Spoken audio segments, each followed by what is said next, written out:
Li bajarê Stenbolê muzîkjenekê Kurd dijî ku navê wê Gulbihar e.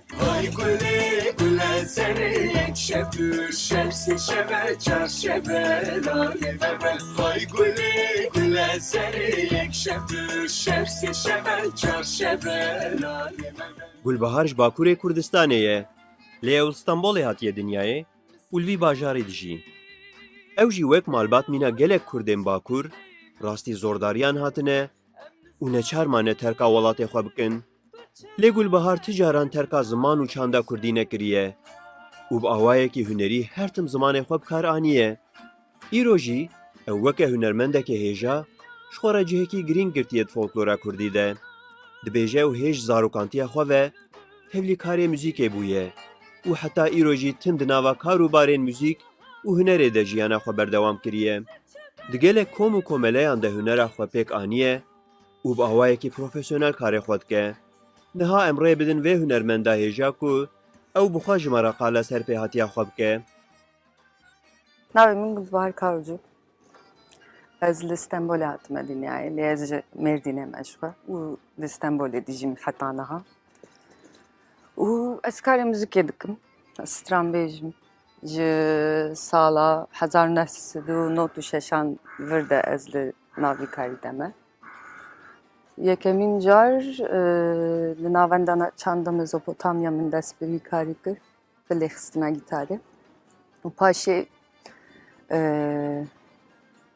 çend komên Kurdî ez bêjim bar min di nav wan de ez xebitîm wek Koma Asmîn û her wekî din hin çend komên din û xebatên kolektîv de. û paşê min di dest bi kemançeyê kir, kemança Îranî. û hinek perwerdehî min li ser wê dît. Ez çûme Rojhilatê Kurdistanê, hinek demekê li wê derê mam û ez li ser kemançeyê hinekî xebitîm. Paşê dîsa vegeriyam. Ey maliki melki cismu cani, ez bahçeme utu bahevani, bahitegi handi bi xwedane, bir ruyete evj çırane. Gulbihar di albûma xwe ya dawîn sebeb de heşt stranan gotiye. Ji wan hin bi Kurdî ne û hin jî bi zimanê Tirkî hatine gotin. Li gor ku ew bi xwe dibêje, Gulbihar ji wêjeya Kurdî gelekî hez dike û ji hin berhemên Melayê Cizîrî û Ehmedê Xanî jî sûd wergirtiye û cih daye helbestên wan di albûma xwe de. Her wa cih daye hin berhemên Mewlana Celaleddînî Rûmî û Pîr Sultan Abdal jî ku ew xwedî cihekî taybetin dîroka wêje û çanda Anatolê de.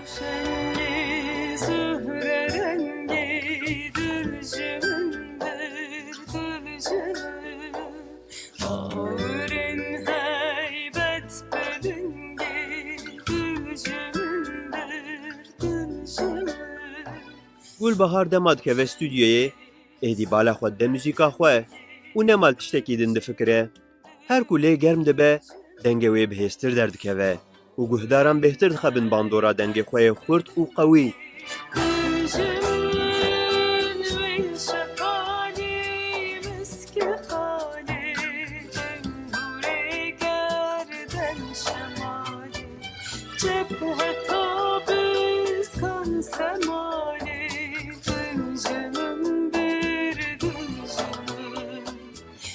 Burak jî karê muzîkê dike û gelek caran qaydên dengê muzîkjena hêja bi xwe rêkord kiriye.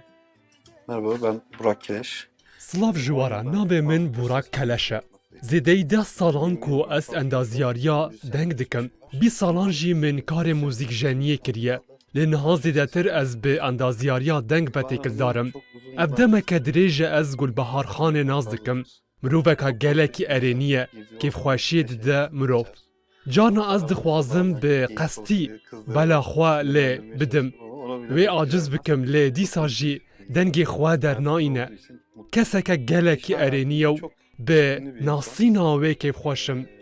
Di karê xwe de pir bi displîne nizana westiyan çi ye. Bênavber kar dike dema em bixwe jî mandî dibin enerjî dide me. Zülfü halam bunu dağlar Önceden bir betana Gulbahar dixwaze karê muzîkê bo demeke dirêj berdewam bike. Tevî astengî û zehmetiyên pêş wê bi biryarek û ji heq wan bêder û di vê raya taybet de bimeşe û here. Em jî hêvî dikin ku hem bextê wê û hem jî muzîka wê her tim geş û xweş be. Hêja Bawdû, Rûdaw, Stenbol. Goşe nefsi hilalan Gülşenit berdişim Gülmedire bu edire Khemri yugi su hariri